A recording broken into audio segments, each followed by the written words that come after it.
तो अजोपि सन नव्य आत्मा भूतानामीश्वरोपि सन प्रकृतिं स्वाम अधिष्ठाय संभवामि आत्ममायया। तो भगवान का स्वरूप और उनके अवतार की प्रक्रिया बता दी। अब उसका प्रयोजन क्या है, भगवान क्यों अवतार लेते हैं? तो भगवान के अवतार का कारण बताते हैं, यदा यदा ही धर्मस्य ग्लानिर्भवति भारत। हे भारत, भारत मेरा महान। हम रोज खूब घूमते हैं कार में आगे पीछे और सामने बैठते हमेशा, गाड़ी हम चलाते नहीं, इसीलिए हमको खुरापात करने के लिए बहुत समय मिलता है। क्योंकि जो ड्राइवर होता है वो तो बेचारा बिजी रहता है, इधर को देखो उधर को देखो, और हम इधर उधर देखते रहते हैं। तो हर बार वो ट्रकों पर कई जगह लिखा होता है मेरा भारत महान। एक जगह में लिखा हुआ था मेरा भारत तो है महान लेकिन नेताओं से परेशान। कितनी सुंदर बात है। तो ये वाक्य भगवान ने भारतीय को कहा है। भारत किसको कहते हैं? अर्जुन का नाम है, संबोधन है। भारत माने जो भा माने ज्ञान, प्रकाश को कहते हैं। भा धातु से ही शब्द बनता है। भा, शोभा, प्रभा, विभा, आभा, भाभा। अपना भाभा एटॉमिक एनर्जी स्टेशन वो भी प्रकाशमय ही है। तो हे भारत माने जो ज्ञान का आदर करता है उसको ये बात बताई जा रही है, और जो ज्ञान का आदर करता है वो दुराग्रही कभी नहीं होता। तो हे भारत, ये अर्जुन सुनो, मेरे अवतार लेने का प्रयोजन क्या है? कहते हैं यदा यदा ही धर्मस्य ग्लानिर्भवति, जब जब धर्म की ग्लानि हो जाती है। सवाल यह है, गंगा जी वो नदी है जिसमें जाकर के हम अपने पाप धो डालें, और इतने लोग जाकर के गंगा जी में पाप धो डालते हैं, तो अभी तक तो गंगा जी महापापी हो गई होंगी। यदि वो पापी हो गई तो वो गंगा जी थोड़ी है। तो जो गंगा जी पाप धोती है, पाप धोने के बाद भी उसमें पाप का कहीं नामो निशान नहीं होता, उसको कहते हैं गंगा जी। उसी प्रकार से जिसकी ग्लानि होती है वो धर्म नहीं है। आखिर है, रिपीट इट, जिसकी ग्लानि होती है उसको धर्म नहीं कहते। वो धर्म क्या काम का कि छोटी मोटी चीजों में देखो धर्म डूब गया, ऐसा डूबने वाला धर्म किसको नहीं चाहिए। मुझे याद है कि दिल्ली की बात है, हम हमारे स्कूल के बच्चों को लेकर के जन्माष्टमी के दिन किसी स्थान पर गए थे भजन कीर्तन करने के लिए, और फिर वहां हम लोगों को 30-35 बच्चे थे और हम थे, और पहले प्रवचन भजन कीर्तन हो गया। फिर हम सब लोग बच्चों के साथ बाहर बैठे लॉन पर, कोई पेड़ पर बैठा, कोई स्कूटर पर बैठा, कोई पत्थर पर बैठा, और ऐसे हम बैठे हुए थे। मैं स्कूटर पर बैठा हुआ और हमने काफी जल्दी जल्दी खिलाओ, हम लोगों को लेट हो रहा है। और हम उन सभी बच्चों के साथ, क्योंकि हमारे स्कूल के बच्चे थे, हम सबके साथ अंग्रेजी में बात कर रहे थे। और कोई बच्चा आकर के हमारे थाली से Swami ji can I test this लेकर के खा रहा है, कोई किसी को हम खिला रहे, सब मस्त थे। तो वो वहां के एक जो व्यक्ति थे वो हमको आए, बोले स्वामी जी मुझे आपके इस व्यवहार पर आक्षेप है। तो हमने कहा हम संक्षेप में बताएंगे कि हम आपके आक्षेप पर और काउंटर आक्षेप करते हैं। तो बोले क्यों आक्षेप करेंगे आप? हमने कहा आप क्यों कर रहे हैं आक्षेप? बोले इसलिए आप तो अपने धर्म के संस्कृति को बचाने वाले हो, और आप तो अपने धर्म के संस्कृति का सत्यानाश कर रहे हो। तो हमने कहा कौन सी आपके धर्म की संस्कृति का हमने सत्यानाश किया? आप स्कूटर पर बैठ करके हाथ में लेकर के खा रहे हो। हमने कहा मुझे प्रमाण दो, चारों वेद, 18 स्मृति ग्रंथ, किसने लिखा है कि स्कूटर पर बैठ करके खाने से धर्म की हानि होती है? बताओ। ऐसी छोटी छोटी बातों में धर्म की हानि नहीं होती। और जिसकी हानि होती है वो धर्म नहीं है। हम लोगों ने इस अवडंबर को ही धर्म मान के रखा है, इसीलिए हमारे बच्चे हमसे परेशान हो जाते हैं। देखो न कितने घरों में हम जाते हैं, हमको ये हमेशा का अनुभव है, माँ बाप जो है इलेक्ट्रिक के खंभे के जैसे खड़े रहेंगे और बच्चों को कहेंगे नमस्कार कर नमस्कार कर, वो कहेगा मैं क्यों करूं, मैं तुम्हारा बच्चा हूं, है ना। और फिर कहेंगे देखो आजकल के बच्चों को बिल्कुल बड़ों के प्रति आदर नहीं। तो धर्म की कभी ग्लानि नहीं होती। कई बार हमको लगता है कि यदि हम ये नहीं करेंगे तो धर्म का नाश होगा, हमारे करने से यदि कुछ होगा तो हो गई बात, हमारे करने से आज तक कुछ नहीं हुआ, ठीक नहीं रोक सकते, धर्म का नाश करेंगे। तो फिर यहां भगवान ने जो कहा है, जब धर्म की ग्लानि होती है, इसका तात्पर्य क्या है, ये बहुत सूक्ष्म बात है, ध्यान से सुनना। जैसे मिठास,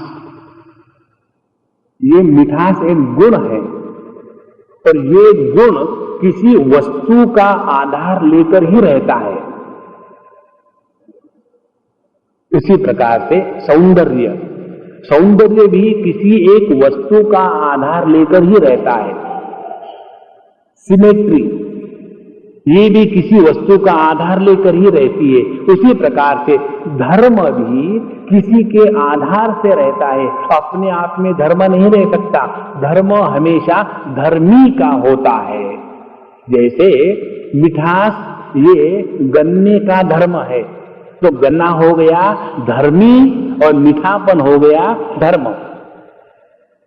तो यह जो धर्म की ग्लानि बताई है, इसका तात्पर्य धर्म की ग्लानि नहीं है, इसका तात्पर्य यह है जो इस धर्म के मार्ग पर चल पड़े हैं उनके मन में कई बार ये संदेह आ जाता है कि मैं इस धर्म के मार्ग पर चल रहा हूं इसीलिए दुखी हूं, और दूसरे लोग देखो चोरी करते हैं, डकैती करते हैं, पैसा लूटते हैं, वो तो बड़े मस्ती में है और मैं बहुत ही सिंसियर हूं, कभी किसी से एक पैसा नहीं लिया और किसी को दिया नहीं, इतना सरल आदमी मैं हूं और मैं दुखी हूं।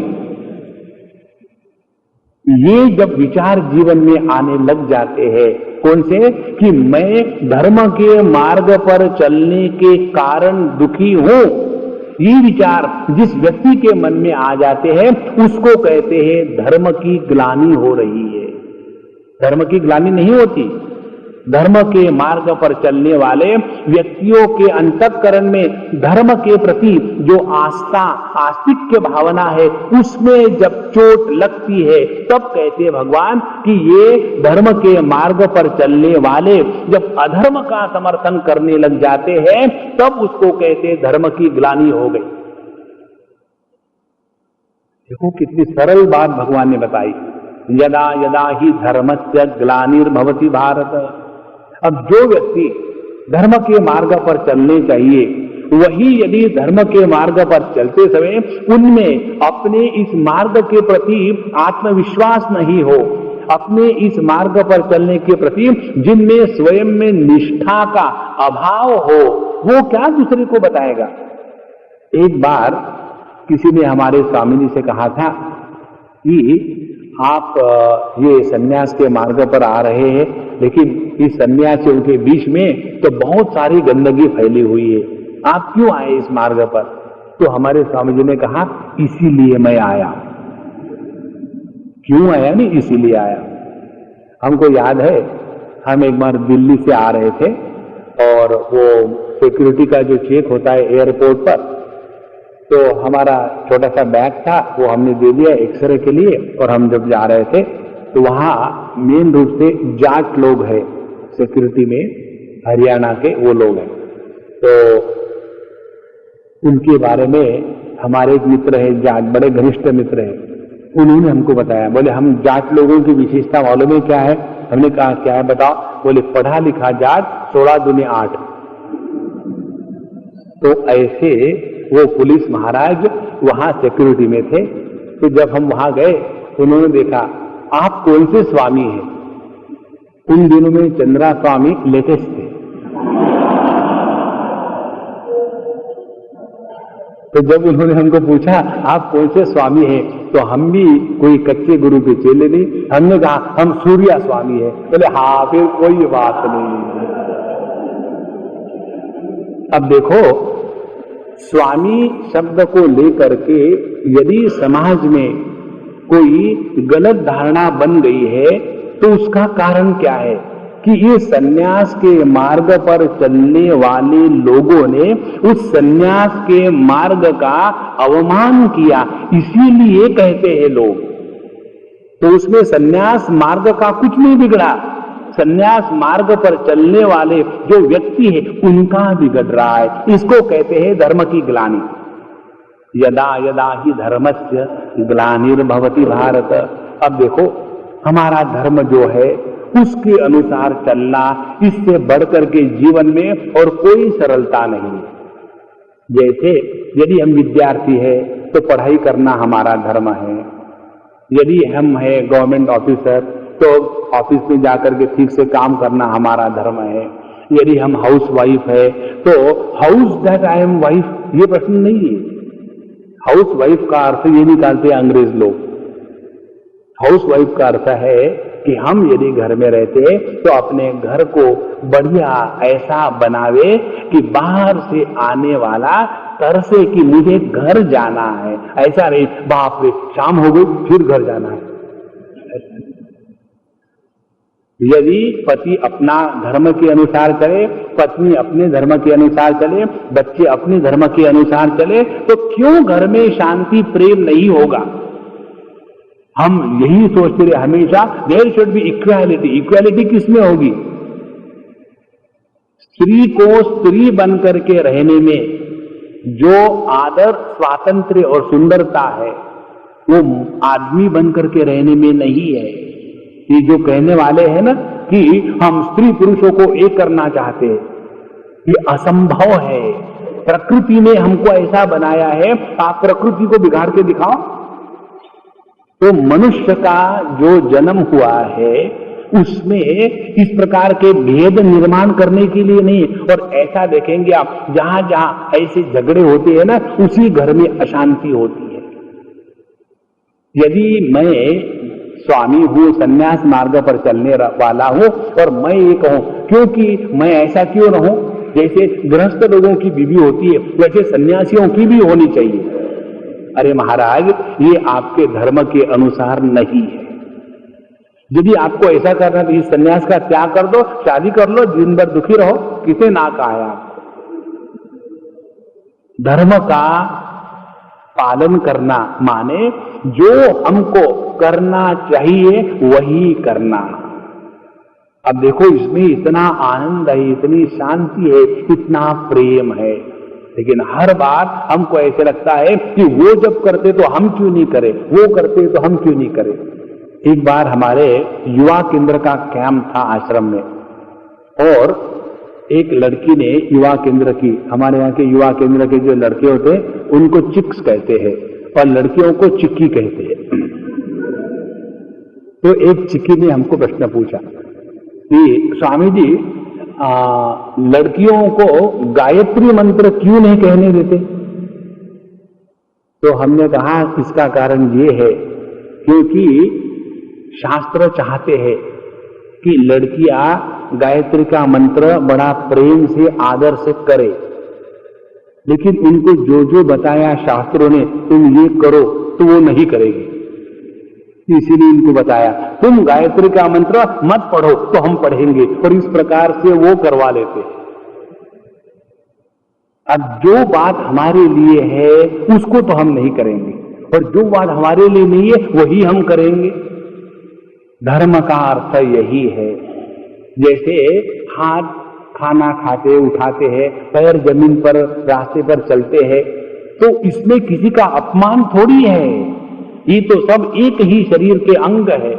उसी प्रकार से हमको प्रभु ने जिस स्थान पर जो कर्म करने के लिए जिस पोजीशन में रखा है उसमें प्रेम से रहे, उसी को कहते अपने जीवन को धर्म के अनुसार चलाना। लेकिन धर्म की ग्लानि होना माने जब आदमी कहता है औरत को कि तुम ऐसी क्यों हो, और औरत कहती है कि तुम ऐसे क्यों हो, तो ये जो तुम मैं का जो कबड्डी का गेम है, यही अपने घर में नुकसान कर देता है। यदा यदा ही धर्मस्य ग्लानिर्भवति भारत, माने भगवान के अवतरण का मूल कारण ये है कि जब हम इस धर्म के मार्ग पर चलने के लिए निकल पड़ते हैं तो किसी कारण से अपने अंतःकरण में श्रद्धा की कमी हो जाए, किसी कारण से हमारे मन में धर्म के सिद्धांतों के प्रति कोई अवहेलना निर्माण हो जाए, किसी कारण से हमारे अंतःकरण में कॉन्फिडेंस लूज हो जाए, ऐसे समय भगवान हमारे जीवन में आते हैं। एक दो उदाहरण दे हम। एक बार हमको किसी ने पूछा कि स्वामी जी, जब आप कोई उदाहरण देते हो तो आप हमेशा अपने ही उदाहरण देते हो, आप बड़े अहंकारी हैं। तो हमने कहा हम तो है, आप निरंकारी हो, हम अहंकारी हैं। तो बोले ऐसा क्यों करते हैं? हमने कहा हम इसलिए करते हैं ऐसा कि पहले हम जब उदाहरण देते थे, प्रहलाद ने ऐसा कहा, ध्रुव ने ऐसा कहा, और सूरदास जी ने ऐसा कहा, और मीराबाई ने ऐसा कहा, तो एक छोटा सा बच्चा एक जगह का बहुत इंटेलिजेंट, वो उसने आकर के हमको कहा, स्वामी जी आप सब कुछ तो ठीक बताते हो, ये जो कहानियां बताते हो ना प्रहलाद ध्रुव वगैरह, इस पर हमको बिल्कुल विश्वास नहीं, कपोल कल्पना है। तो आप हमको ऐसी बात बताया करो कि जो असली हो, झूठ मूठ की मत बताना कि उस समय में जब प्रहलाद के पिताजी ने उसको ऐसा किया, ऐसा पिताजी हो ही नहीं सकता, हम विश्वास नहीं करते। अब वो बच्चे जो कह रहे ठीक बात है, तब हमको समझ में आया यदि हमारे दृष्टांत एकदम ऐतिहासिक और पौराणिक हो तो वो आज के जमाने में हृदय को छूते नहीं, और उसके बाद जब हम अपने अनुभूतियों की बात करते हैं तो बात डायरेक्टली हृदय को जाके मिल जाती है। तो यदा यदा ही धर्मस्य ग्लानिर्भवति भारत, तो जब हमारे ही मन में इस प्रकार से किसी प्रकार की ग्लानि आ जाती है तो भगवान अवतार लेके कैसे, अब हम अपने उदाहरण की बात बताएंगे। एक बार हमारे स्वामी जी ने हमको, एक हमारे दूसरे ब्रह्मचारी थे सहज चैतन्य, फिर वो सहजानंद हो गए, अब वो आनंद को प्राप्त हो गए। वो हमारे स्वामी जी के शरीर त्याग के बाद दूसरे तीसरे दिन ही चल बसे, या आगे पैसे, ऐसा उनको कैंसर हो गया था। तो उनकी बात है, उन्होंने भारत का पैदल भ्रमण करने का निश्चय कर लिया, और वो तमिलनाडु के थे, उनको हिंदी की टांग भी तोड़ना नहीं आती थी, और वो जा रहे थे गुजरात से होकर के राजस्थान, हरियाणा, पंजाब, दिल्ली, उत्तर प्रदेश, मध्य प्रदेश होकर के फिर आंध्र प्रदेश में। तो स्वामी ने हमारी ड्यूटी लगा दी, तुम आगे जाओ और उनका बंदोबस्त करो। तो हमको एक स्कूटर दे दिया हमारा बजाज, और नया नया स्कूटर था। तो हमको किसी ने कहा कि आप अकेले मत जाना, किसी को साथ में ले जाना। तो हमने कहा हम किसी को साथ नहीं ले जाएंगे, क्योंकि जिसको साथ ले जाएंगे उसका बोझा मेरा सर खा जाएगा। फिर आप अकेले कैसे जाओगे? बोले हम अकेले नहीं जाएंगे, हमने हमारे पीछे के सीट पर भगवान कृष्ण की प्रतिष्ठा कर दी। बेचारे ने हमेशा किसी दूसरे की गाड़ियां चलाई, तो मुझे चलाने दो, उसके लिए उसको पीछे बैठा दिया, और उस एक विचार को लेकर के हम चले, और हमको इतने सुंदर अनुभव आए कि जहां जहां थोड़ी कोई परेशानी होनी है, परेशानी होने के पहले ही उसका हल निकल आता। एक बार नहीं, दो बार नहीं, 3 बार नहीं, 50 बार। यही कहते हैं भगवान का अवतार। जैसे एक बार हम जब जा रहे थे तो चूंकि स्कूटर नया था, तो हमको मालूम नहीं था कि नए स्कूटर को जोर से नहीं चलाना चाहिए, उसको 40 के ऊपर नहीं ले जाना चाहिए। तो खुला रास्ता था, हाईवे था, कोई नहीं थे, और हम ही हाय हाय करने वाले थे, लुंगी और शॉल और चप्पल और हेलमेट, इतना बढ़िया हमारा रूट था उस समय। उसको लेकर के हम जा रहे थे, और स्पीड में होने के कारण वो जो उसके रिंग है वो गर्मी के कारण एक्सपांड हो गई और इसीलिए वो जाम हो गई पिस्टन।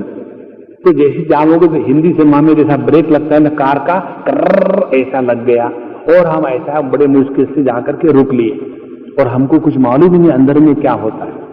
तो उस समय हम अकेले बैठे, दोपहर को 3-4 बजे का समय और अगला स्थान और 3 घंटे का जर्नी, गाड़ी के दिन, अब क्या करें। तो हम वहां बैठ लिए और बैठ करके सीधा अपने हृदय में जोर से कहे, कन्हैयालाल आकर के जरा ठीक करना भैया। बस हमने कहा, 5 मिनट के बाद सामने से एक स्कूटर पर 2 आदमी आए, लड़के। आने के बाद, अरे बाबा जी क्या हो गया? तो हमने बताया भाई पता नहीं क्या हो गया, लेकिन हो गया जरूर कुछ। तो वो आए, उन्होंने देखा, अपना घटिया स्कूटर हमारे पास रखा, बोले हम ठीक कर देंगे। और एक बैठा, दूसरा ढकेलने लग गया और धीरे धीरे चला गया। हमने कहा बहुत बढ़िया हो गया, नया स्कूटर गया और घटिया आ गया। अब हम कर भी क्या सकते थे उसके पीछे। 15 मिनट के बाद वो घूम के फिर वापस आए और हमको बताया अब ये शुरू हो गया है, इसको 40 से ज्यादा स्पीड से मत चलाना, धीरे धीरे पहुंच जाओगे, कोई उसमें नुकसान नहीं। तब उसने बताया ऐसा गर्म हो गया था। फिर हमने कहा कि प्रभु धन्यवाद, आपका नाम क्या है, आप कहां से आए? तो बोले हम तो है अब्दुल कादर, ये है अली। अब लोग भगवान को कोई कह सकता है क्या कि एक हिंदू को मदद करने के लिए केवल ब्राह्मण वेश ही लेना चाहिए? नहीं, उनकी तो अपनी मर्जी है बाबा, वो किसी भी रूप में आ जावे। बहुत आवश्यक बात है।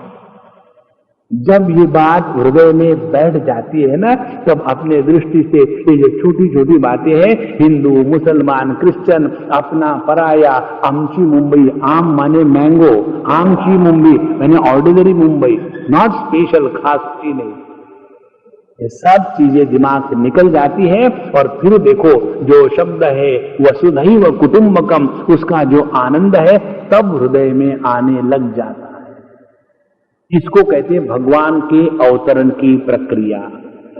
तो जहां जहां हमारे मन में कहीं ऐसी संभावना हुई कि कहीं हमारे मन से भगवान के प्रति आदर तो नहीं निकल रहा है, देख लेना आप, उसी समय भगवान हमारे जीवन में ऐसी कोई दिव्य चीज कर देते हैं कि भगवान के अस्तित्व को हमको स्वीकार करना ही पड़ता है। यदा यदा ही धर्मस्य ग्लानिर्भवति भारत। तो जहां हमारे अंतःकरण में परमात्मा के अस्तित्व के प्रति, उन्होंने बताए हुए मार्ग पर चलने के प्रति अविश्वास, अश्रद्धा इत्यादि निर्माण हो जाती है, उसी समय भगवान कोई ना कोई बहाना लेकर के हमारे जीवन में आ जाते हैं। लेकिन हमारा दरवाजा हमेशा बंद रहता है। वो आते हैं, खटखटाते हैं और हम उस छेद में से देखते हैं, नहीं भगवान है, चले जाओ,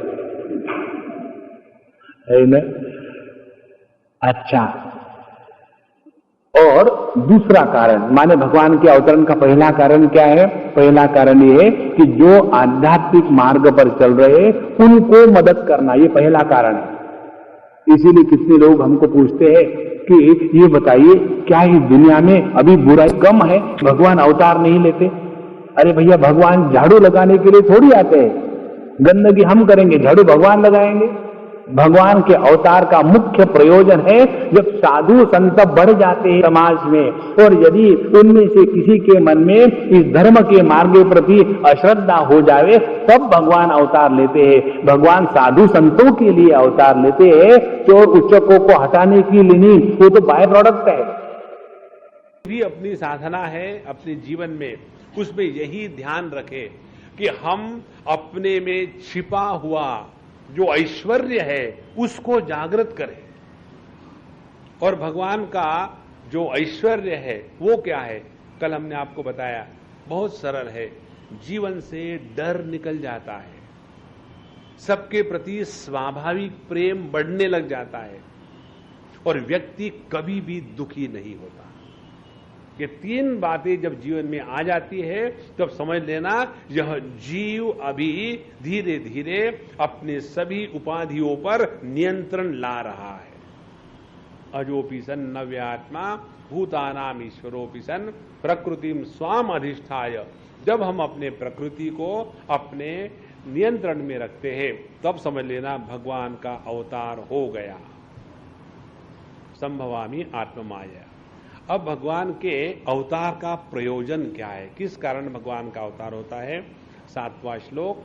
ये श्लोक भगवद गीता का बहुत प्रसिद्ध श्लोक है और प्रसिद्ध होते हुए भी सिर्फ इसकी पहली लाइन ही लोगों को मालूम होती, दूसरी लाइन थोड़ी कठिन है तो आदमी भूल जाते हैं। यदा यदा हि धर्मस्य ग्लानिर्भवति भारत अभ्युत्थानमधर्मस्य तदात्मानं सृजाम्यहम्। जब जब धर्म की ग्लानि होती है और जब जब अधर्म का उत्थान होता है उस समय मैं अपने आप को इस जगत में अवतरित कराता हूं। सृजामि आत्मानम। अब इसका अर्थ ठीक से समझ लें। गंगा जी में हम लोग जाते हैं अपने पाप धुलने के लिए, तो इतने लोग आज तक गंगा जी में गए अपने पाप धुलने के लिए, बिचारी गंगा जी पापमय हो गई होगी। तो पापियों ने गंगा जी में नहाने के कारण गंगा जी यदि अपवित्र हो जाती है तो वो गंगा जी नहीं है। ज्यादा लकड़ी अग्नि में डालने के कारण यदि अग्नि लकड़ी को जलाते जलाते थक जाता है तो वो अग्नि नहीं है। धर्म किसको कहते हैं? धर्मस्य ग्लानिर्भवति। पहली तो बात समझ ली, स्पष्टम स्पष्टम। धर्म की ग्लानि कभी होती नहीं। जिसकी ग्लानि होती है वो धर्म नहीं होता। तो फिर भगवान जब कहते हैं कि धर्म की जब ग्लानि होती है, अब धर्म की बात समझ ले। धर्म कहते हैं जिसके कारण जो वस्तु जो है उस वस्तु का उसका धर्म कहते हैं। कैसे?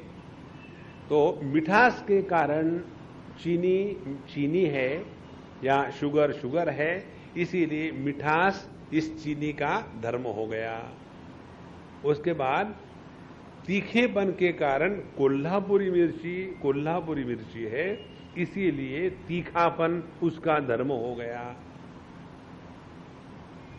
अब इस धर्म की जब ग्लानि होगी, माने कोल्हापुरी मिर्ची तीखी नहीं होगी तो उसको शिमला मिर्ची कहेंगे, कोल्हापुरी मिर्ची नहीं कहेंगे।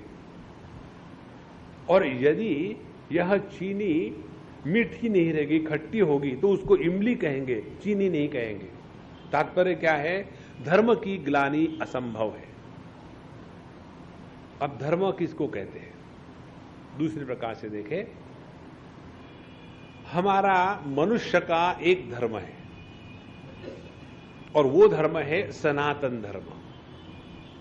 और इस सनातन धर्म जो मनुष्य मात्र के लिए है, इस सनातन धर्म के अंदर में वर्णाश्रम धर्म है।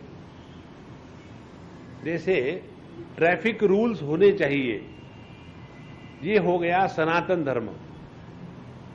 अपने हिंदुस्तान में बाएं तरफ से गाड़ी चलाते हैं और अमेरिका में बाकी जगह चले जाओ तो वहां दाहिनी तरफ से चलाते हैं। तो ट्रैफिक रूल सब जगह होते हैं, लेकिन वो कैसे हो गए वो देश के अनुसार भिन्न है। उसी प्रकार से सनातन धर्म सभी मनुष्य मात्र के लिए है। वो धर्म का मूल तात्पर्य क्या है? हम पशु के जैसा जीवन ना जिए, इसके लिए सनातन धर्म के नियम है। पशु का और मनुष्य के जन्म में समानता और भिन्नता क्या है? समानता ये है, आहार निद्रा भय मैथुनम च सामान्य एतत्। ये खाना पीना सोना और बच्चे पैदा करना, डर से अपने आप को बचाना, ये मनुष्य और पशु में सामान्य है। फिर मनुष्य किस लिए है? कि मनुष्य के जीवन में धर्म की प्रतिष्ठा है। इसीलिए हम जब कहते हैं धर्म की ग्लानि होती है का तात्पर्य है कि जब हम मनुष्य होकर भी पशुतुल्य जीवन जीते हैं तब धर्म की ग्लानि हुई। और धर्म कोई एक वस्तु का नाम नहीं है। देखो, क्रोध, क्रोध नाम की कोई वस्तु थोड़ी है। क्रोध ऐसा आकाश में थोड़ी लटका है फैन के जैसा। क्रोध नाम की ऐसी वस्तु नहीं कि जिसको हम चख सकते हैं। क्रोध नाम की ऐसी कोई वस्तु नहीं है कि जिसके हम सुगंध ले सकते हैं। अच्छा, बड़ा सुगंधित क्रोध है, नहीं। फिर ये क्रोध का निवास स्थान कहां है? क्रोध का निवास स्थान होता है हमारे अंतःकरण में। तो जब बताते हैं धर्म की ग्लानि होने लगती है, माने हमारे अंतःकरण में जिसको नहीं होना चाहिए जब वो आने लग जाता है तब हमारे अंतःकरण में धर्म की ग्लानि होने लग गई। और जो वस्तु हमारे अंतःकरण में नहीं होनी चाहिए वो जब आ गई तो यदि वो स्वाभाविक होती है तो उसका निराकरण करने के लिए हम प्रयत्न नहीं करते, और जब वो स्वाभाविक नहीं है तब उसके निराकरण का हम प्रयत्न करते। जैसे हमारा टेम्परेचर 97 से बढ़ गया, 110 तक पहुंच गए, 110 सेंटीग्रेड, तो हम उस टेम्परेचर को हटाने का प्रयत्न करेंगे, और यदि टेम्परेचर कम हो गया तो बढ़ाने का प्रयत्न करेंगे, क्योंकि वो स्वाभाविक नहीं था। तो जो वस्तु स्वाभाविक होती है उसका तिरस्कार नहीं होता। और यही सिद्धांत अपने जीवन में ले आओ। यदि क्रोध आना हमारे अंतःकरण में स्वाभाविक होता तो हम क्रोध के निराकरण का जीवन में कभी प्रयत्न ही नहीं करते, लेकिन प्रत्येक व्यक्ति उसी के कारण परेशान है। हमको एक सज्जन मिले थे, शायद हमने आपको बताया होगा, और कह रहे थे कि स्वामी जी हम पिछले 15 साल से मेडिटेशन कर रहे हैं। मैंने बहुत अच्छी बात है, बहुत कम लोग पिछले 15 साल से मेडिटेशन कर रहे, आप करें, बड़ी अच्छी बात। बोले सिर्फ छोटा सा एक प्रश्न है, प्रॉब्लम है, बाकी सब ठीक है। बाकी क्या प्रॉब्लम है? बोले सिर्फ मेरा जो मन है वो शांत नहीं रहता। तो फिर मेडिटेशन क्या कर रहे हो? यदि हमारे मन में काम, क्रोध, लोभ, मोह, मद, मात्सर्य ये हमारे मन का या अंतःकरण का धर्म होता तो इसको लेकर के हम दुखी नहीं होते। ये हमारे अंतःकरण का धर्म नहीं है। इसीलिए धर्म की जब ग्लानि होती है का तात्पर्य क्या हुआ? जब हमारे मन में कामना का तूफान आने लग जाता है तब धर्म की ग्लानि होती है। तीसरे अध्याय में भगवान ने बताया था ना, अर्जुन जब प्रश्न पूछता है अथ केन प्रयुक्तोयम पापम चरति पुरुषः, मनुष्य किसके द्वारा प्रेरित होकर के पापाचरण करता है? तो भगवान ने बताया काम एष क्रोध एष, माने हमारे अंतःकरण में कामना का निर्माण होना यही धर्म की ग्लानि है। पर जहां जहां हमारे अंतःकरण से ये कामना का रोग निकल गया उसी समय जीवन में ओम शांति शांति शांति। उपनिषद में आता है यदा सर्वे प्रमुच्यन्ते कामा यस्य हृदि स्थिताः अथ मर्त्यः अमृतो भवति अत्र ब्रह्म समश्नुते। जिस क्षण हमारे अंतःकरण से सभी की सभी कामनाएं हमेशा के लिए मिट जाती है उसी समय हम परमात्मा स्वरूप हो गए। देखो कितनी सरल सरल बात भगवान बताते हैं। तो धर्म की ग्लानि होना माने हम अपने स्वरूप का त्याग कर रहे हैं। हमारा स्वरूप है सच्चिदानंद। इस सच्चिदानंद स्वरूप का त्याग हो करके जब हम एक तुच्छ जीव के जैसे इस जगत में भीख मांगते हुए भटकते हैं, यही धर्म की ग्लानि है। कोई एक अच्छे घर में पैदा हुआ व्यक्ति हो, उसके माँ बाप अच्छे घर के हैं, खानदान अच्छा है, और वो व्यक्ति मदिरापान करके सड़क पर गिरा हुआ हो, तो हम क्या कहेंगे, इस व्यक्ति की ग्लानि हो गई क्योंकि वो अपने अधिष्ठान से नीचे गिर गया है। उसी प्रकार से धर्म की ग्लानि होना माने, अब हम आपको तीसरा अर्थ बता रहे हैं। धर्म की ग्लानि होना माने,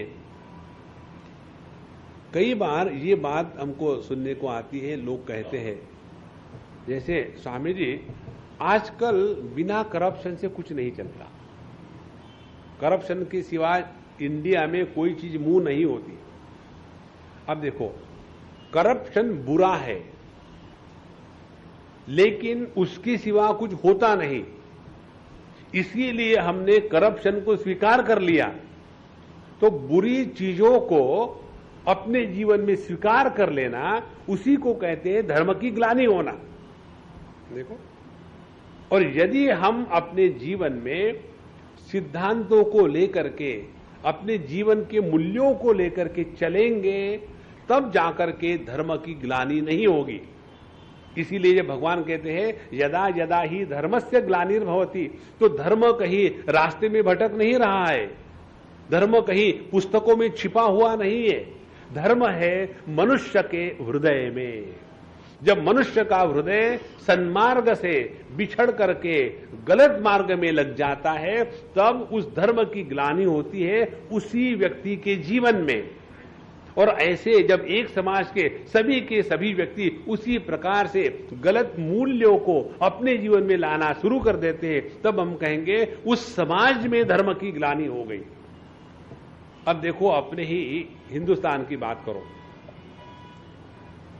एक समय ऐसा था, किसी ने मुझे बताया अभी रिसेंटली कि स्वामी जी, हमारे जो दादाजी थे, दादाजी या पिताजी, बोले उनकी काफी प्रॉपर्टी थी, इंडस्ट्री थी, और वो सभी अपने भाइयों को साथ लेकर के रहते थे।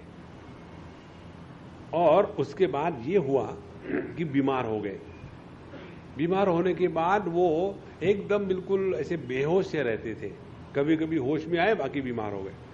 तो उनके छोटे भाई ने उनसे कागज पर दस्तखत करवा ली, जिंदा थे वो, मरे नहीं थे, और पूरी की पूरी जायदाद अपने नाम पर कर ली, 100% वहां। उसके बाद वो अपनी बीमारी से बाहर आए। बाहर आने के बाद उनको कुछ नहीं दिया। तो लोगों ने सजेस्ट किया कि आप अभी भी इसके कोर्ट में केस करो, ताकि ये ऐसा कैसा लूट के ले जाता है। तो उन्होंने कहा नहीं, हमारे खानदान में आज तक भी कोई कोर्ट कचहरी में नहीं गया, अपने घर की इज्जत घर में ही रहनी चाहिए, कोर्ट कचहरी में नहीं जानी चाहिए। अभी तक हमारे घर का घराने का ये नाम है कि इनके यहाँ इनकम टैक्स की रेट नहीं होती, करप्शन के चार्जेस नहीं है, सभी सुंदरता है। तो हम अपने खानदान के लिए कितने भी कष्ट सहने के लिए तैयार हैं। एक ये समय था, एक ये जमाना था कि मूल्यों को इतना महत्व दिया जाता है। अब नहीं होना, तो यदा यदा ही धर्मस्य ग्लानिर्भवति। इसीलिए भैया, अपने हृदय में यह जो सनातन धर्म के मूल्य है, सनातन धर्म की मूल्य क्या है, बहुत है। भागवत के 7वें स्कंध में इसका विस्तार से वर्णन आता है। उसमें सनातन धर्म के 33 लक्षण बताए, और इन्हीं 33 लक्षणों से लेकर के कहते हैं कि भगवान 33 करोड़ है, 33 कोटि है। कोटि का तात्पर्य प्रकार है। जो लोग गणित करते हैं ना, इतने 33 कोटि भगवान हैं, उन्होंने कोटि का अर्थ गलत किया है, इसीलिए उनके मन में गलत विचार आते हैं। कोटि माने प्रकार, कोटि माने संख्या नहीं होती। जैसा कहते रहे ये उच्च कोटि के गायक है, माने उच्च स्थिति के, उच्च प्रकार के गायक है। उसी प्रकार 33 कोटि का तात्पर्य है 33 जो धर्म के स्तंभ है, उस प्रकार से। तो उसका सबका निचोड़ आपको बता दे तो इतना ही है। सनातन धर्म का तात्पर्य स्वयं प्रसन्न रहे और दूसरों को कष्ट ना दे। ये दो चीजों को लेकर के चलो तो जीवन में कभी भी भगवान के अनुभूति का अभाव नहीं होगा। क्योंकि भगवान की प्राप्ति करनी है, करानी है, माने क्या। एक बार एक यंग लड़का हमारे साथ आर्ग्यूमेंट करने के लिए आया। Swami ji, I want to talk to you. शुरू हो जाओ, I am ready for batting, शुरू हो जाओ। फिर कहता है, I don't believe in God, हम भगवान पर विश्वास नहीं रखते। तो हमने उसको नजदीक पर जल दिया। देखो, मैं तुम्हारे कान में बताता हूं, सबके सामने नहीं बता सकता हूं, क्योंकि मेरा प्रोफेशन ही वो है। बोले क्या? मेरा भी भगवान पर विश्वास नहीं। रियली यार, रियली, लेकिन किसको बताना मत। और फिर मैंने उसको पूछा, ये बता, तू भगवान किस चिड़िया को कहता है? भगवान तू कहता किसको है जिसके ऊपर तेरा विश्वास नहीं है? बोले, जिसने ये ऐसी दुनिया बनाई है, इसमें इतने लोग दुखी है। मैंने बोला, ऐसे भगवान से मैं भी नफरत करता हूं। और बताओ, यहां छोटे छोटे बच्चे मर जाते हैं, भूखे रहते हैं, खाने को नहीं मिलता। मैंने, ऐसा भगवान जिसने ऐसी दुनिया बनाई है, उससे मेरा भी जमता नहीं। मैंने, बताओ तुम्हारे भगवान की क्या डेफिनेशन है जिसके साथ तुम प्यार करते हो? बोले, भगवान तो वो होना चाहिए कि प्रसन्न है, शांत है, आनंद में है। हमने कहा, फिर आपकी हमारी दोस्ती हो गई, हमारे भी भगवान का वही ब्रांड है। जैसे एक सिगरेट ब्रांड वाले दोस्तों हो जाते हैं ना, और हम भी एक ही भगवान के ब्रांड वाले हैं। अब देखो, कोई भी व्यक्ति भगवान की कल्पना ऐसी ही करता है कि भगवान आनंद स्वरूप है। और वो आनंद कैसा है? थोड़े समय के लिए आने वाला नहीं, नित्य रहने वाला। वो आनंद कैसा है? केवल इस स्थान में हो, उस स्थान में नहीं हो, नहीं, सर्वत्र हो, नित्य हो। तीसरा, वो आनंद जो है किसी वस्तु व्यक्ति पर अवलंबित हो, नहीं, स्वतंत्र आनंद हो। चौथी बात, वो आनंद कैसा हो जिसमें बड़ी प्रयत्न करने पड़ेंगे, नहीं, बिना प्रयत्न का आनंद हो। और पांचवी बात, उसको प्राप्त करने के लिए हमको कहीं भटकना ना पड़े, ऐसे आनंद की सबको खोज है, उसी को कहते हैं भगवान। क्योंकि हमारा मन, हमारी बुद्धि रूप रंग के सिवा किसी का ग्रहण नहीं कर सकती। इसीलिए यह जो सच्चिदानंद परब्रह्म परमात्मा का निर्गुण निराकार निरूपण है, वो हमको समझ में नहीं आता। इसीलिए भगवान अवतार लेते हैं और फिर हमको उनके बारे में समझ में आ जाता है। इसीलिए यदा यदा ही धर्मस्य ग्लानिर्भवति का तात्पर्य है, धर्म की ग्लानि कहीं नहीं होती। धर्म की ग्लानि होती है जो इस धर्म के मार्ग पर चल पड़े हैं। अब चौथा अर्थ बता रहे हैं आपको।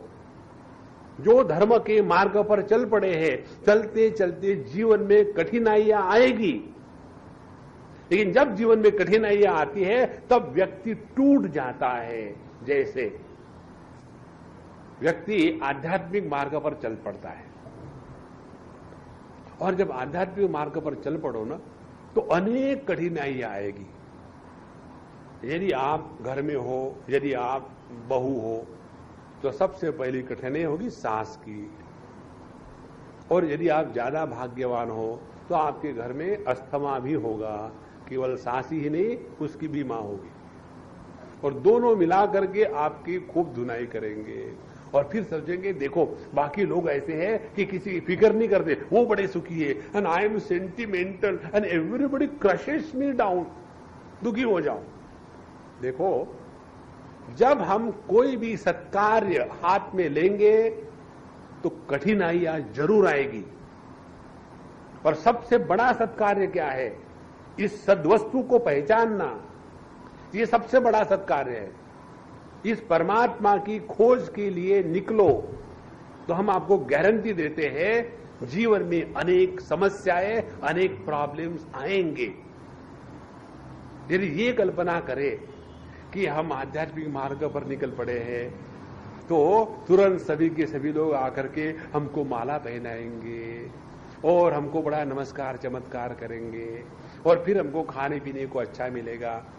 एक बार एक जगह मैं इंटरव्यू ले रहा था विद्यार्थियों का,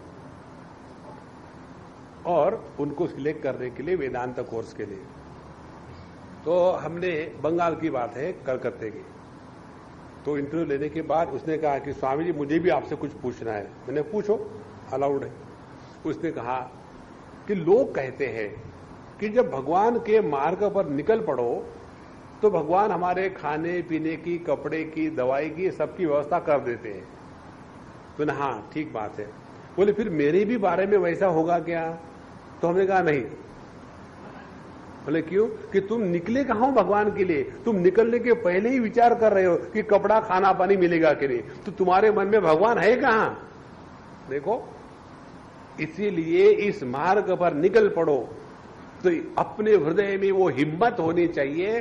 जैसे बुद्ध भगवान के बारे में बताते हैं, कार्यम वा साधयामी शरीरम वा पातयामी। या तो हम अपने आप को लुटा देंगे या तो प्रभु को प्राप्त करके रहे, तब जाकर के धर्म की ग्लानि नहीं होती। अब देखो, इस धर्म के ग्लानि का दूसरा, पांचवा रूप आपको बता रहे। बच्चों के लिए घर में आदर्श होते हैं मां बाप, और जो बेचारे अभागी बच्चे हैं उनके जीवन में यदि मां बाप आदर्श के रूप में उपलब्ध ना हुए, फिर उनको भटकना पड़ता है क्लबों में, दोस्तों में, और फिर वो जब गलत रास्ते पर चले जाते हैं तब ये मां बाप सोचते हैं कि देखो हमने हमारे बच्चे को कार दी, पैसा दिया, जितना चाहिए दिया, लेकिन बिगड़ गया। अरे भैया, आपने सब कुछ दिया, आपने उनको टाइम नहीं दिया। देखो, तो यदि ऐसा हमारा जीवन चलता है तो उस दंपति के जीवन से धर्म की ग्लानि हो गई। एक जगह में एक मां बाप थे, अभी भी है, अमेरिका की बात है। तो उनका लड़का यहां आया था इंडिया में, और मेरे साथ रहा वो 1 महीने तक। जहां जहां मैं जाता था मेरे साथ आता था। बड़ा शांत और बड़ा सरल लड़का। तो उसको मैंने पूछा, भाई how is your mom and dad? He said, Swami ji they are like children. क्या हो गया? बोले छोटी छोटी बातों पर झगड़ा कर, दिन भर झगड़ा करते, सुबह से लेकर के शाम तक। एक भी दिन हमारे घर में ऐसा नहीं जाता कि जो झगड़ा नहीं करते। तो मैंने कहा तुम क्या करते हो? बोले हम तालियां बजाते। करेंगे क्या? हमको शर्म आती है कि मां बाप इतने बड़े होने के बाद भी नॉन स्टॉप झगड़ा करते रहते हैं। तो हमारे मन में उनके प्रति कैसा आदर होगा, ध्यान से रखना। यदि हमारे बच्चों के मन में हमारे प्रति आदर नहीं है, we don't deserve that, we only desire that. देखो, धर्म की ग्लानि बाहर कहीं नहीं होती संतो। धर्म की ग्लानि होती अपने अंतःकरण में। जब हम अपने जीवन को ऐसा चलाएंगे कि अपने द्वारा किसी को प्रेरणा मिले। अब हम आपको छठवां अर्थ बता रहे हैं। देखो, यदि हमने अपने जीवन में, पूरे जीवन में एक व्यक्ति का आदर्श बनकर के रह गए तो समझ लेना अपना जीवन सफल हो गया। प्रत्येक व्यक्ति इस जगत में एक आदर्श को ढूंढता है कि मुझे विवेकानंद के जैसा बनना है, मुझे अमुक के जैसा बनना है। तो हमारे बच्चों को यदि हमारे ही घर में, हम में यदि आदर्श मिला तो वो बच्चों को बाहर नेटवर्क पर जाने की जरूरत नहीं है, क्योंकि सबका सब अपने घर में उपलब्ध है। जिनको घर में अच्छा खाना मिलता है वो होटलों में नहीं भटकते। जिनको घर में भयानक खाना मिलता है वो अपना पिज्जा हट पर जाकर के हटते रहते। इसीलिए महाराज, धर्म की ग्लानि होती है मनुष्य के अंतःकरण में, और वो भी कैसी होती है कि जब हम इस धर्म के सिद्धांतों का जीवन में उतारने के लिए प्रारंभ करते हैं, और कठिनाइयां आएगी, लेकिन डरो मत, डटे रहो, तब जाकर के धर्म की ग्लानि नहीं होगी। अन्यथा हम सिद्धांतों को स्वीकार करते हैं और 2-2 मिनट में बदलते रहते हैं। तो अपने अंतःकरण से धर्म की ग्लानि को हटाना हो तो ये 2-4 सिद्धांत हृदय में रख ले कि let us become an ideal for somebody और द अदर। हमने आपको तीसरे अध्याय के शायद 22वें श्लोक में बताया था। वहां भगवान कहते हैं यद्यदाचरति श्रेष्ठः तत्तदेवी तरो जनः स यत् प्रमाणम कुरुते लोकाः तदनुवर्तते। जो श्रेष्ठ पुरुष जैसा आचरण करते हैं वैसे ही कनिष्ठ पुरुष उसका अनुसरण करते हैं। दिल्ली की बात है, हम जा रहे थे किसी के साथ, शायद हमने आपको ये उदाहरण बताया होगा, और वो जैसे चली गई अम्मा, उनके साथ जा रहे थे, पुलिस ने रोक लिया क्योंकि लाल बत्ती को क्रॉस कर गए। और रोकने के बाद हाँ निकालो आपका लाइसेंस। तो उसने कहा कि नहीं देखो हमको जल्दी थी और इससे हम लेकर शुरू हो गए। तो उसने कहा देखो रोने देने से कुछ नहीं होता, पैसा निकालो, 200 रुपये फाइन। अब देखो हमने कहा कि क्यों प्रभु परेशान कर रहे हो? बोले स्वामी जी ये हमारे दोनों के बीच में क्या है, आप हमको उपदेश करो, हमारा ये बिजनेस चल रहा है इसमें बताओ। मेरे ठीक बात है। फिर उसने 50 रुपये घूस ले ली। बोले अब बोलो, अब हम आपको नमस्कार करेंगे, हम आपको दक्षिणा भी देंगे, अब बोलो। तो मैंने मुझे कोई बोलना नहीं, मैं देख रहा था कि बेचारी परेशान ना हो। बोले स्वामी जी मुझे मालूम है आप मुझे कहेंगे मैंने घुस क्यों नहीं, मैंने नहीं कहूंगा। बोले मैं बताता हूं, जब अपने देश का प्राइम मिनिस्टर करोड़ों रुपए निगल जाता है तो हमने 50 रुपए लिए तो कौन सा पाप हुआ? अब बताओ। तो धर्म की ग्लानि कहां हुई है? उस पुलिस के हृदय में नहीं हुई। धर्म की ग्लानि हुई है ऊर्ध्वमूलम अधशाखम। और हम प्रत्येक व्यक्ति इस जगत में किसी ना किसी के लिए आदर्श होते हैं। इसीलिए धर्म की ग्लानि होना माने सत्कार्य के लिए प्रेरित होकर के जो सत्जन इस सन्मार्ग पर चल पड़ते हैं और उस समय सद वस्तु के प्रति इनकी निष्ठा घटने लग जाती है और वो असत मार्ग का प्रयोग करने लग जाते हैं, तब होती है धर्म की ग्लानि। धर्म की ग्लानि बाहर नहीं होती। तो यदा यदा ही धर्मस्य ग्लानिर्भवति भारत। तो यदि हम इस धर्म के ग्लानि को समझना चाहे तो ये स्पष्ट समझ ले, धर्म की ग्लानि होना माने हमने अपने ही हृदय में गलत मार्ग का अनुसरण शुरू कर दिया है, गलत मार्ग का समर्थन शुरू कर दिया है, तब जाकर के धर्म की ग्लानि होती है। एक उदाहरण हम आपको दे दें। धर्म की ग्लानि किसको कहते हैं? ये जो अपना अहंकार होता है ना, जिसको अंग्रेजी में ईगो कहते हैं, ये जो अहंकार है ये अपने घर की जो मक्खी होती है उस मक्खी के जैसा है। बिना शर्म से, बिना विवेक से कहीं भी बैठ लेता है। जो घर की मक्खी है वो मिठाई पर बैठेगी, उसके बाद वही गंदगी पड़ी होगी उसी पर जाके बैठेगी, उसको कोई विवेक नहीं है। उसी प्रकार से हमारा जो अहंकार है, केवल सफलता का ही अहंकार नहीं होता व्यक्ति को, अपने विफलता का भी अहंकार होता है। केवल अपने जीवन के अमीरी का ही अहंकार नहीं होता, अपने गरीबी का भी अहंकार होता है। केवल अपने सद्गुणों का ही अहंकार नहीं होता, अपने दुर्गुणों का भी अहंकार होता है। केवल अपने शांत स्वभाव का ही अहंकार नहीं होता, अपने गुस्सेले स्वभाव का भी अहंकार होता है।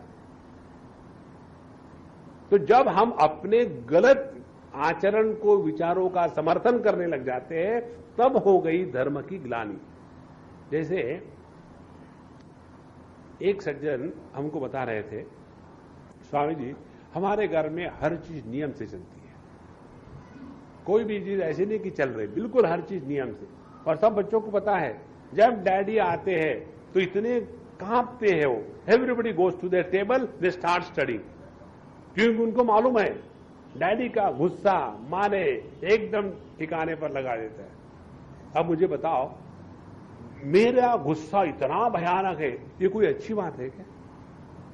ऑन द कॉन्ट्री कैसा होना चाहिए कि जब डैडी घर में आते हैं तो बच्चों ने सब कुछ छोड़ करके जा करके अल्सेशियन के जैसे डैडी के ऊपर में कूद पड़े कि daddy you have come, we have been waiting for you. ये होना चाहिए आइडियल डैडी का।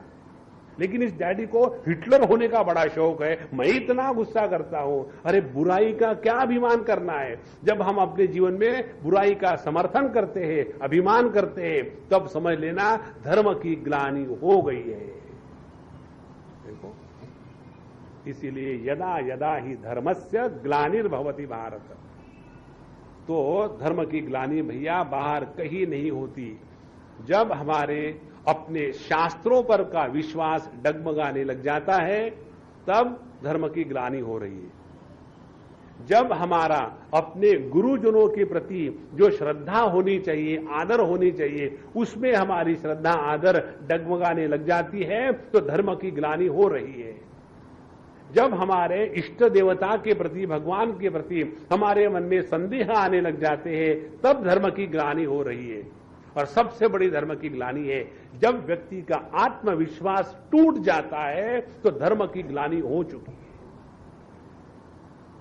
आत्मविश्वास ही परमात्म विश्वास का अपने हृदय में अवतरण है। क्योंकि आत्मा परमात्मा कोई दो वस्तु नहीं है। तो जिसमें आत्मविश्वास है उसी का भगवान पर विश्वास है, और जिसका भगवान पर विश्वास होता है उसमें आत्मविश्वास होना जरूरी है। इसीलिए चाहे आप मैनेजमेंट की बात करो, सेल्फ कॉन्फिडेंस की, चाहे आप भक्ति की बात करो, भगवान के प्रति समर्पण की, ये सभी की सभी बात एक ही है, हमारे हृदय में धर्म के प्रति निष्ठा है या नहीं। तो यदा यदा ही धर्मस्य ग्लानिर्भवति भारत। आगे कहते हैं अभ्युत्थानम अधर्मस्य। और जब हमारे हृदय में, अंतःकरण में अधर्म का रोग बढ़ने लग जाता है, अधर्म का रोग बढ़ता है माने क्या? अपने जीवन में जो गलत मूल्य है उनका समर्थन होना प्रारंभ हो गया। जैसे एक आपको बात बताऊं, यदि हमने आध्यात्मिक जीवन में चलना प्रारंभ कर दिया और दूसरों को सिखाने का चोला बदल दिया है, तो लोग हमसे सीख रहे हैं। तो लोग हमारे शब्दों से कम सीखते हैं, लोग सीखते हैं हमारे आचरण से। हम किस प्रकार से उनके सामने अपने आप को प्रस्तुत करते हैं। इसके एक दो उदाहरण ले लो, समझ में आ जाएगा। हम बाबा जी लोग यहां बैठ करके बड़े ठाठ से आप लोगों को ज्ञान बांटने में या ज्ञान ठोसने में बैठे और क्या बताते, देखो क्रोध जो है ये पित्त के जैसा है। पित्त माने एसिडिटी। जिसको एसिडिटी हो जाती है उसको कैसे कड़वे कड़वे डकार आते हैं, मन प्रसन्न नहीं रहता। उसी प्रकार से क्रोध अपने जीवन का शत्रु है, वैरी है, इसका त्याग करो। और जब अपने जीवन में छोटी छोटी बातें आने हो जाती है तो व्यक्ति क्रोध करने लग जाता है। तो हम जब क्रोध करेंगे तो हम करेंगे क्या कि देखो मुझे गुस्सा नहीं आता, मैं तो तुम्हारे ही भलाई के लिए ऐसा कह रहा था। तो क्या हो गया, हमने अपने क्रोध का ऐसा जस्टिफिकेशन दिया कि जिसके द्वारा जब मैं क्रोध करता हूं तो ठीक है और जब आप गुस्सा करेंगे तो गलत है। इसको कहते हैं अधर्म का वित्थान हमारे जीवन में होना शुरू हो गया। जो बात गलत है वो गलत है, उसका कभी समर्थन ना होवे। इसीलिए एक दो बातें हम आपको बताएंगे अधर्म के वित्थान का निराकरण करने के लिए। इसको कर लो तो भगवान की हृदय में अवतरण की तैयारी हो गई। पहली बात, किसी भी कारण से अपने हृदय में क्रोध का समर्थन ना करें। कसम खा लो, मेरी मत खाना। स्वामी जी आपकी कसम, हम क्रोध नहीं करेंगे। आपको क्या, मैं रोज मर जाऊंगा उससे? कसम खानी अपनी आपकी खाओ, मैं कसम खाता हूं कि जब मैं क्रोध करूंगा तो मैं ज्यादा खाना खा लूंगा। इसीलिए एक निश्चय कर ले, क्रोध नहीं करना, तो हमने अधर्म के उत्थान को रोक लगा दिया। दूसरी बात, किसी के भी प्रति हमारे मन में मजाक में भी द्वेष नहीं होना।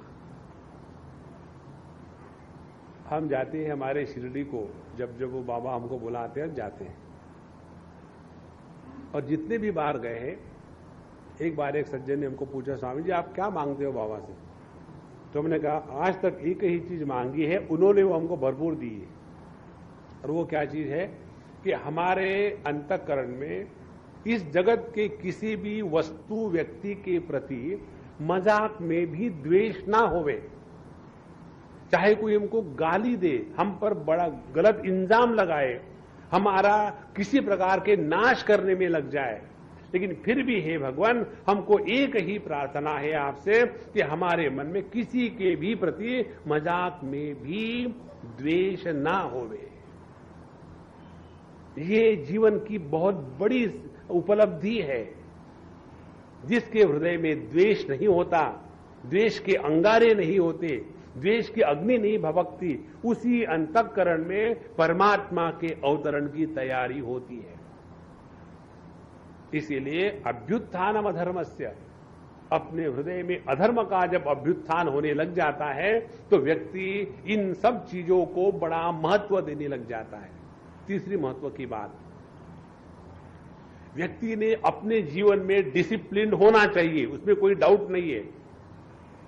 आपने कल परसों वो जो प्यार को नमन करो का गान सुना, उसमें एक वाक्य आया था कि रीत रीत वो नहीं जहां प्यार नहीं है।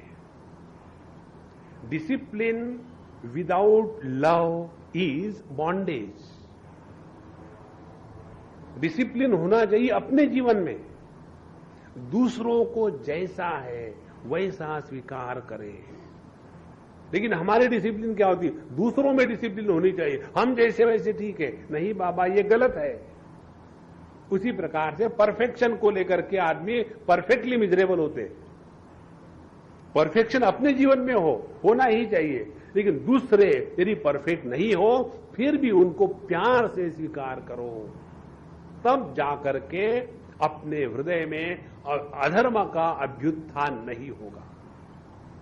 इसीलिए यदा यदा ही धर्मस्य ग्लानिर्भवति, जब सद्विचारों का, सद्गुणों का, सन्मार्ग का हम समर्थन नहीं करते और अधर्म का उत्थान हो जाता है, माने हम असत मार्ग का, असत धर्म का जब प्रतिपादन और समर्थन करने लग जाते हैं, तब भगवान के अवतरण का समय आ जाता है। संभवामि युगे युगे। अच्छा, युगे युगे माने क्या? ऐसा नहीं कि भगवान के 4 अवतार हो गए। सत्य युग में उन्होंने वराह अवतार ले लिया, या तो नरसिंह अवतार ले लिया, उसके बाद भगवान आ गए त्रेता युग में, वहां आने के बाद रामावतार ले लिया, फिर आ गए द्वापर युग में और आकर के उन्होंने कृष्णावतार ले लिया, अब आ गया कलयुग। अब हम लोग राह देख रहे भगवान का अवतार कब होगा। ये इसका अर्थ नहीं, युगे युगे का तात्पर्य है क्षण क्षण पर भगवान का अवतार प्रत्येक क्षण में हो रहा है, लेकिन हम उनको पहचानते नहीं बाबा, यही सबसे बड़ी परेशानी है। संभवामि युगे युगे। देखो, भगवान हमको भिन्न भिन्न प्रकार से प्रत्येक क्षण हमारे सामने अवतरित होते। कभी वो मित्र के रूप में आते हैं, कभी वो शत्रु के रूप में आते हैं, कभी वो लाभ के रूप में आते हैं, कभी हानि के रूप में आते हैं, कभी वो स्वास्थ्य के रूप में आते हैं, कभी वो रोग के रूप में आते हैं। हमारे जीवन में परमात्मा के सिवा दूसरा कोई आ ही नहीं सकता। इसलिए संभवामि युगे युगे का तात्पर्य है, इसका अर्थ हमारे केनोपनिषद में आता है भिन्न प्रकार से। वहां परमात्मा की प्राप्ति की जो प्रक्रिया बताई है, ध्यान की प्रक्रिया, उसमें बताते हैं प्रतिबोध विदितम मतम। प्रतिबोध, प्रत्येक अनुभूति में परमात्मा की अभिव्यक्ति है। Again I repeat this, every experience is the manifestation of reality. अब देखो कैसी है, कोई भी अनुभव जब हम लेते हैं तो उसमें हम कहां फंसे होते हैं उसमें देखें। जब हम किसी भी अनुभव में तीन बातें होती है, अनुभव की वस्तु, दूसरा अनुभव और तीसरा अनुभव करने वाला।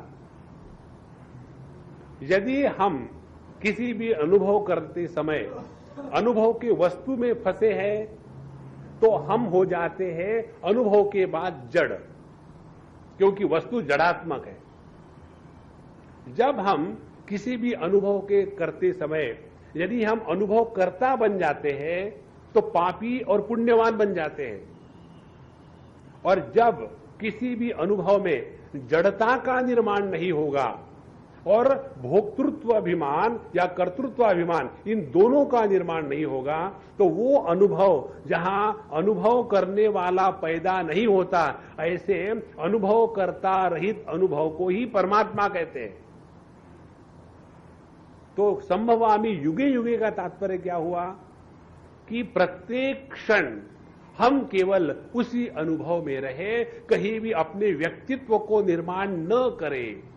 व्यक्ति दो प्रकार से बंधन में आता है, अच्छे कर्म करने से कर्तृत्वाभिमान, मैं अच्छा कर्म करने वाला हूं, बुरे कर्म करने से मैं बुरा कर्म करने वाला हूं और अपने आप में ग्लानि आ गई। अरे देखो भैया,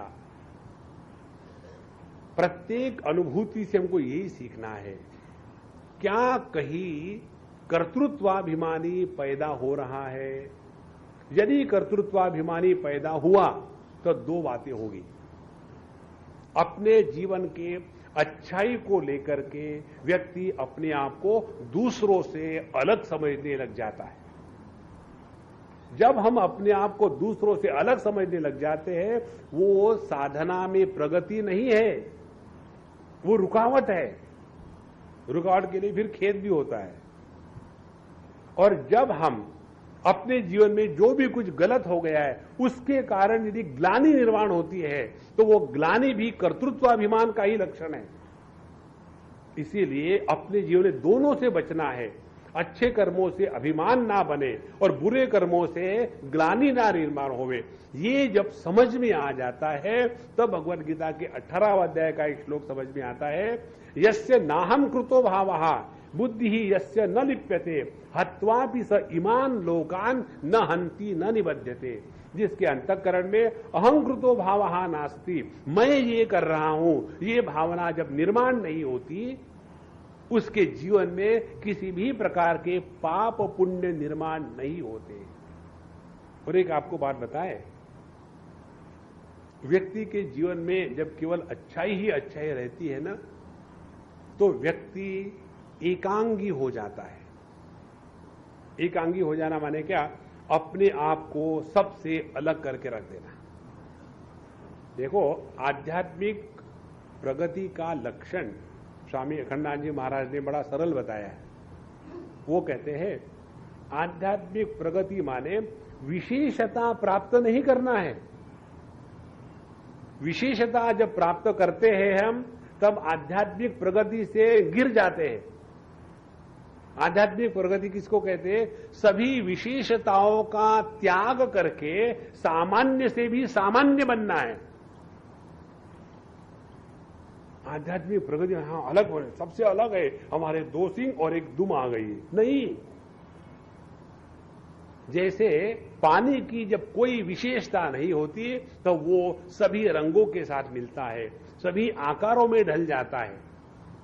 लेकिन यदि हम अपने आप को आध्यात्मिक साधक समझे और अपने आप को सबसे अलग बनाए, ये पापी है, ये पुण्यवान है, ये अच्छा है, ये बुरा है, तो पूरा जीवन उसी में जाएगा। अपना ध्यान होना चाहिए प्रतिक्षण केवल इस तत्व की तरफ। उसके बाद कल क्या हुआ उसका कोई प्रभाव नहीं होगा। इसीलिए अभ्युत्थानम धर्मस्य संभवामि युगे युगे।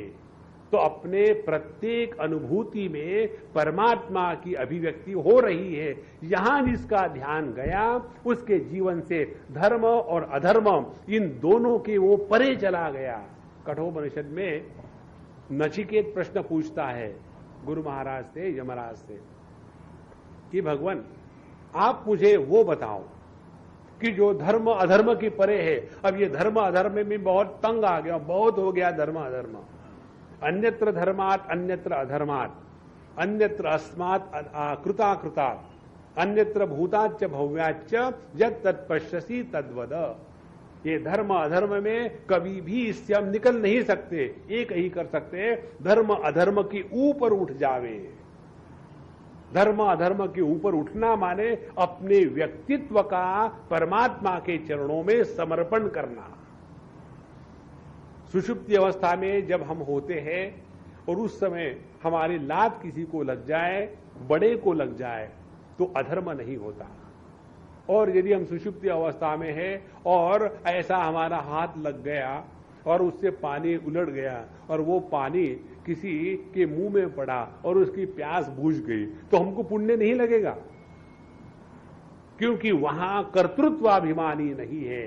इसीलिए संभवामि युगे युगे का तात्पर्य है हमारे प्रत्येक अनुभूति में किसी भी प्रकार का व्यक्तित्व का निर्माण न होवे।